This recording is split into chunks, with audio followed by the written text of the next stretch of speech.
Salutare, dragi apicultori, și nu doar apicultori, ci și iubitori de albine. Astăzi vreau să fac un videoclip în care mă uit puțin în caturi, că azi și ieri am văzut că era chiar foială la ele, chiar aveau cules, cred că am florit floarea soarelui și aveau ceva cules, că am văzut că la toate era băzâiala mare aici, la ele. Și azi și ieri. Și aș vrea să mă uit. Eu prima oară am crezut că e furtișac, dar la toți făceau. Cred că aveau cules, habar n-am, că n-am pățit niciodată să aud și să văd o băzâială așa mare în ele. La toți. Și azi și ieri am observat asta. Și de furtișac nu cred că era cazul, pentru că hai la unul, dar băzâiala era la mai mulți. Adică la toți. Și după cum am văzut, cred că cules au. Acum nu știu, nici n-am apucat să filmez, dar a avut activitate și azi și ieri. Uitați-vă. Ele sunt liniștite, ventilează la ordiniș, le este cald. Aici avem bucfastul și aici avem carpatina. O să umblăm în doi stupi. În stupul cu numărul 8 poate marcăm și matca de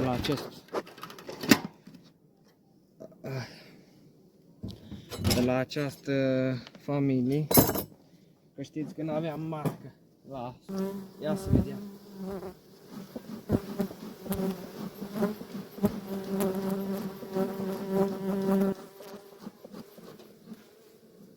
M-am dat și cu oțet pe mâini. Dar dacă mă înțeapă, uitați cât albină am mâncat. Cam așa. Se prezintă și e și sus în catul de sus albină. Și catul de sus l-am simțit la mână greu.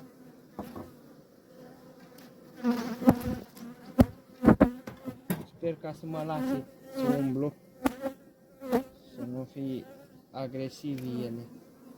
Dar după cum le văd cu minți. Ia să vedem. Am văzut că chiar au avut foială. Ușor.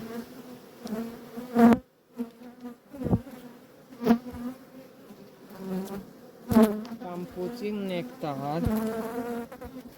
Ia să... Noi eram asta aici.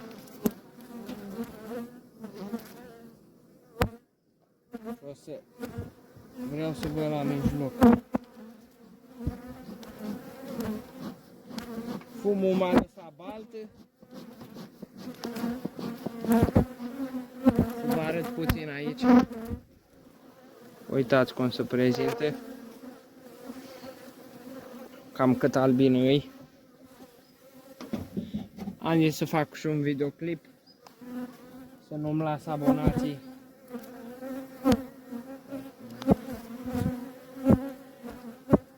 Deci azi și ieri a fost chiar foială la ele. Și am zis să mă uit puțin în catul.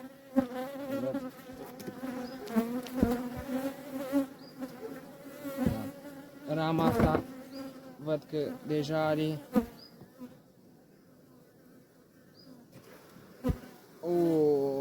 Leu. Dar asta e grea rău de tot. Și mai are una. Uitați.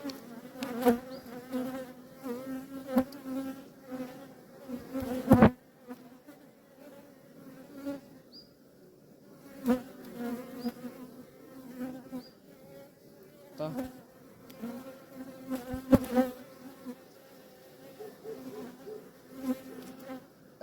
Uitați-o și pe asta. El e blândi. Doar trebuie să faci mișcări. Uitați cum arată. au ceva cules, după cum văd. Deci, mai au cules asta, să vă zic așa, cam are jumătate de kilogram. Nu are până într-un kilogram. Asta prima care am scos-o din mijloc. Să spun că are 1 kilogram.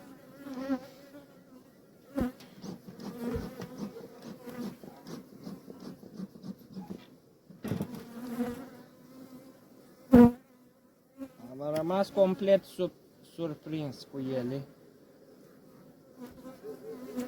La ce cules mai e la mine aici, măcar pentru ele. Dar eu văd că bagă în cat. Uitați că și aici, și văd că și acolo căpăcește și aici, uitați. E un lan de floarea soarelui care vi l-am filmat și l-am pus pe canal. Hai, vezi cu mine.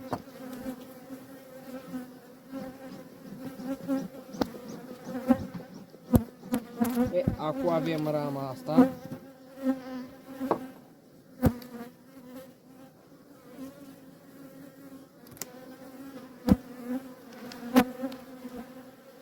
Fiți agresivi.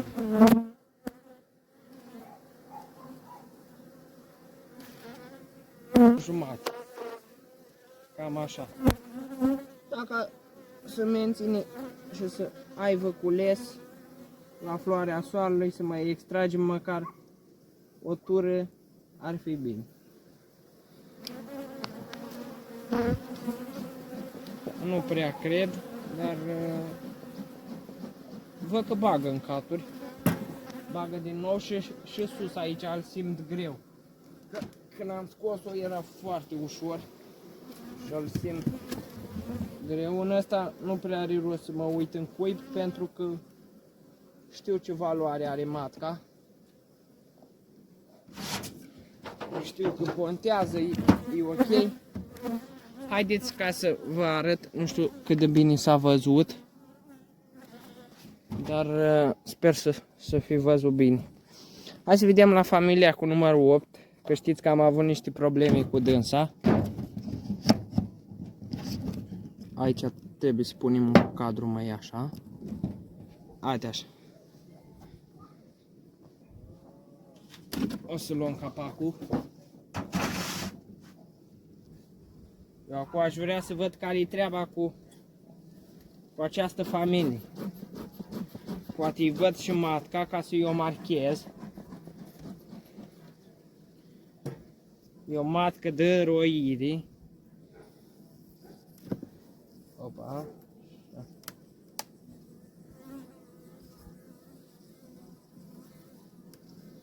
Le văd și liniștiti, bănuiesc că au cules și de aia.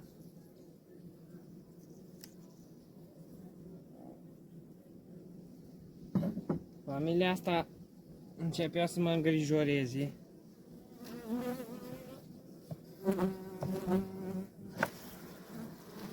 Dar rama asta e cu nectar pe ea. Au băgat nectar. O să o pun aici.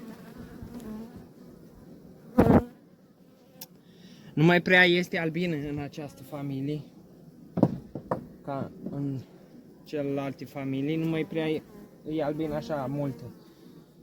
O să vreau să mă uit de aici. Acum.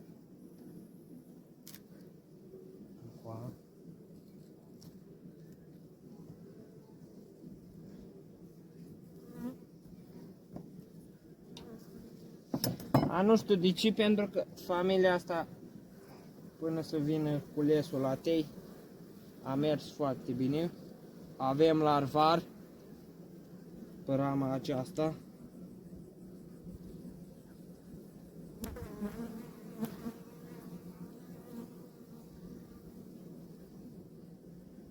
Asta e larvar toată. Și uitați că mai e și ceva căpăcit aici. Uitați, îl căpăcește. Și a revenit când o să fie, asta o să fie albina Într-o iernat, bănuiesc. Rama asta e plină cu puiet larvar.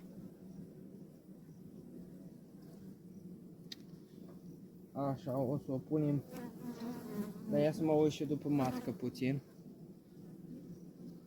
Dar dacă e puiet larvar, nu cred că ar mai trebui să o văd pe rama asta.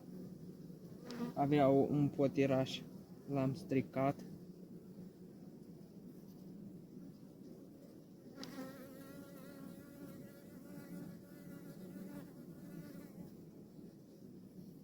Văd și ouat.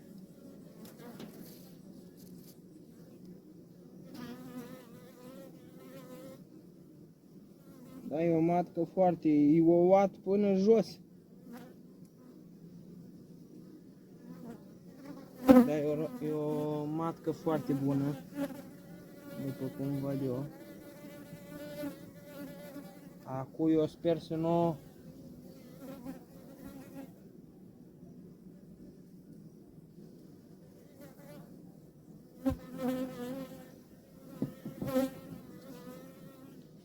strivim.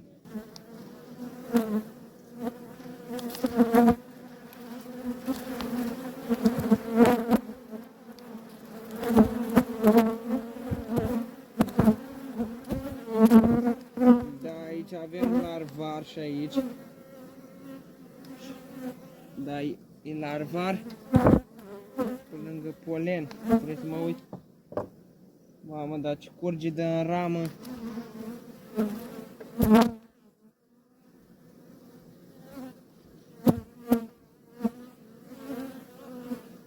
Mă uit și după matcă. Stați așa ca să mă vedeți.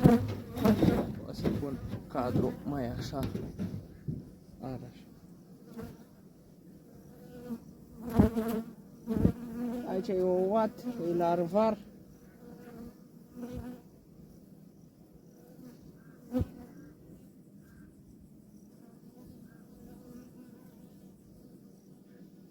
Dar matca nu o văd.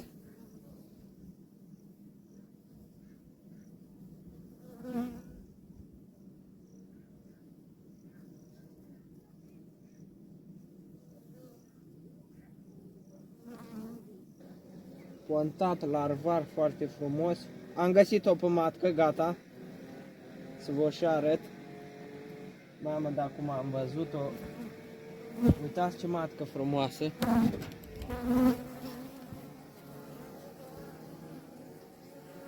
Stați că am pierdut-o acum. Uitați-o aici. Uitați-o. Acum ce o să facem? O să o prindem.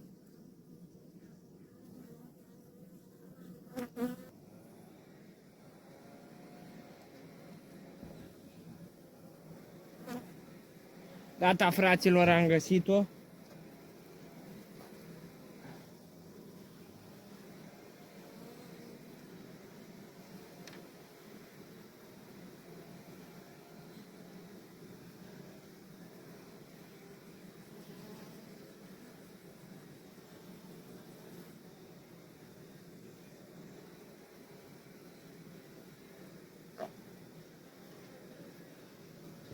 Gata, am găsit-o cu foarte mare greutate pentru că se băga sub speteaza aia la ramă și nu puteam să risc să o scăp pe jos sau eu o să vă arăt acum cum o să o marchez. Aștept să se întoarcă invers. Dar văd că nu se întoarce. Gata, am întors-o eu. Acum o să o băgăm cu căpușorul.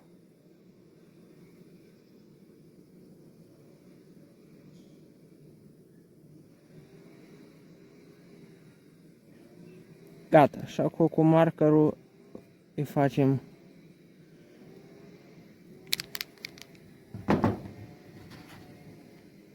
Nu scrie markerul acum.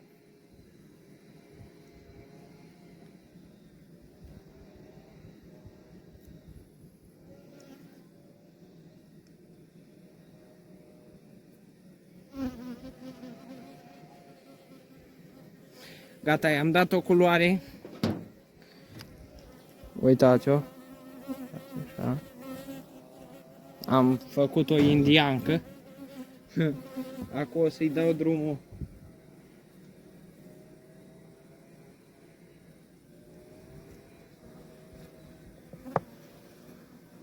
Gata, i-am dat drumul să ducă înăuntru.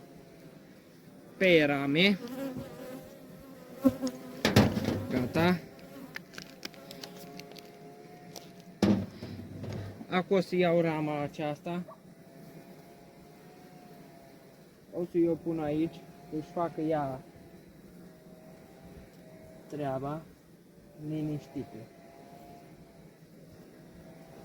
O să dăm puțin cu fum. A căzut de pe rama asta.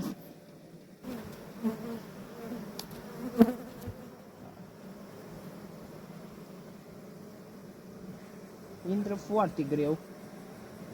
Gata. Aici mai trebuie apăsat. Gata. Să șterg nectarul ăsta pentru că se poate declanșa un furtișar.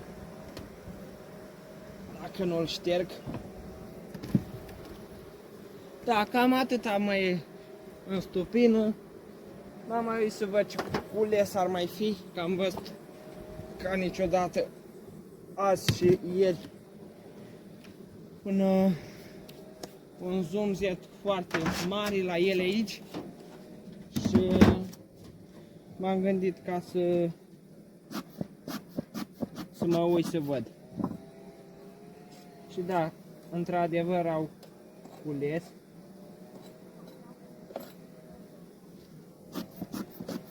Haide așa, voi plecați de aici.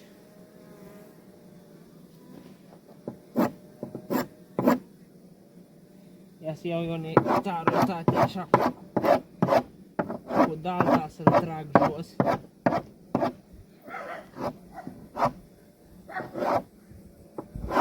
Da, fraților, din stupină cam atâta. Roiurile le-ați văzut, le știți toate. Am filmat și la cele de acolo cu galben și cel albastru. Ăstea care am cumpărat reginile, am văzut că pontează, numai că azi am văzut că au făcut niște bărbi foarte mari și le-am dat o aerisire mai bună, că aveau bărbi până aici, azi, până la iarba asta. Și le-am dat o aerisire mai bună. Roiul care l-am găsit, uitați-l, i-am dat și dânsului o aerisire pentru că și el făcea barbă la ordiniș și văd că nu mai are nici o barbă și nu vreau. Să-mi spuneți dacă am făcut bine. El are boci. Matca nu mai e. N-am mai văzut-o.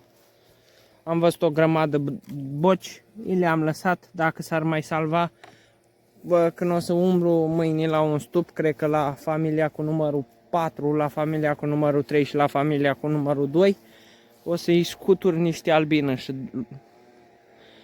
măcar o ramă dacă i-aș mai scutura, ca să îi pun să nu se depopuleze. Da. Eu cam atât din stupină. O să ne revedem la un nou videoclip de aici din stupină. Eu am fost George și ne revedem data viitoare la un nou videoclip din stupină. Sănătate și numai bine!